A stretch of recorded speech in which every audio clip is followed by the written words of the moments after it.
Hello అందరికీ. ఇప్పుడైతే చాలా సింపుల్ అండ్ టేస్టీ మునక్కాయ సాంబార్ ఎలా చేయాలో చూద్దాం. ముందుగా కుక్కర్ తీసుకొని అందులో కందిపప్పు వేసి ఉప్పు, పసుపు వేసి 2-3 విజిల్లు రానివ్వండి. కొంచెం బాగా మెత్తగా అవ్వాలి. మెత్తగా పేస్ట్ అయిన తర్వాత దాన్ని బాగా రుబ్బుకోవాలి. మనకు కావాల్సిన వెజిటేబుల్స్ అన్నీ కట్ చేసుకోవాలి. ఆనియన్స్, టమాటోస్, పచ్చిమిర్చి, మునక్కాడలు, క్యారెట్, ఇంకా మనకు సాంబార్లో ఏమైతే వేసుకుంటారో అవి. మామిడికాయ ముక్కలు ఉంటే మాత్రం ఇంకా బాగుంటుంది. నాకైతే ఇప్పుడు అది దొరకలేదు. మీకు దొరికితే మాత్రం స్కిప్ చేయొద్దు. చాలా టేస్టీగా ఉంటుంది మునక్కాయ మామిడికాయ ఆ కాంబినేషను. ఇప్పుడైతే బాండ్లీలో ఆయిల్ వేసి మనం కొంచెం పోపు పెట్టుకొని, పోపు కొంచెం వేడైన తర్వాత ఆనియన్స్ వేసి ఒక 5 మినిట్స్ కొంచెం బ్రౌన్ కలర్ వచ్చే వరకు వేగించాలి.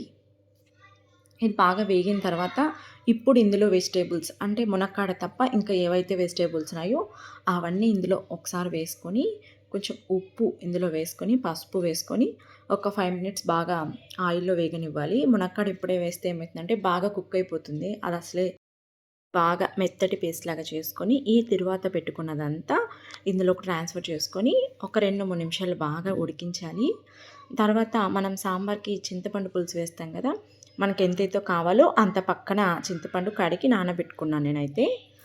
ఏమంటే మామిడికాయ వేయలేదు కాబట్టి పులుపు తక్కువ ఉంటుంది కాబట్టి నేను కొంచెం ఎక్కువ వేసాను. మామిడికాయ యూస్ చేస్తే మాత్రం చింతపండు క్వాంటిటీ కొంచెం తగ్గించండి, అప్పుడు టేస్ట్ బాగుంటుంది. చింతపండు పులుసు వేసిన తర్వాత ఒక 2 నిమిషాల తర్వాత పక్కన ఇంకొక గిన్నె తీసుకొని మెంతులు, జీలకర్ర, మిరియాలు, మనకు ఎండుమిరపకాయలు అన్నీ ఒక స్పూన్ తీసుకొని, ఇంకా ధనియాలు ఉంటాయి కదా అవి ఒక 2 స్పూన్లు తీసుకొని పక్కన లైట్గా అట్లా వేయించుకొని ఫ్రై చేసుకొని దాన్ని మిక్సీ చేసి ఆ పొడి ఇందులో వేయాలి. దీనివల్లనే చాలా టేస్ట్ వస్తుంది సాంబార్కి.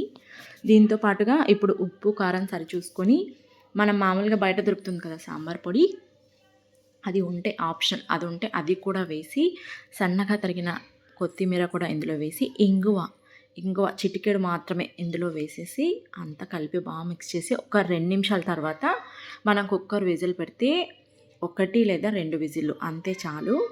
ఆల్రెడీ ఇవి కుక్ చేసుకున్నాం కాబట్టి ఎక్కువ విజిల్ పెడితే ఇంకా బాగా ఉడికిపోతాయి. అంతే, చాలా ఎంతో ఈజీ అండ్ చాలా టేస్టీ అయిన సాంబార్ రెడీ. ఇలాంటి వీడియోస్ కనుక మీకు నచ్చినట్టయితే నా ఛానల్ని సబ్స్క్రైబ్ చేసుకోండి.